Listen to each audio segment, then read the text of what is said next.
நம்மையும் ஆட்கொள்க நாடி வந்தவர் நம்மையும் ஆட்கொள்க ஆடி பாடி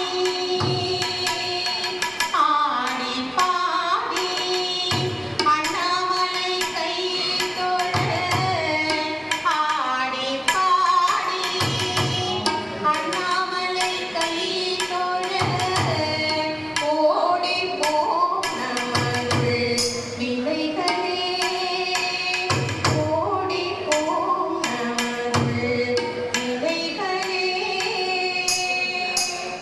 ஆறாம் திருமுறை அரவணையான் சிந்தித்து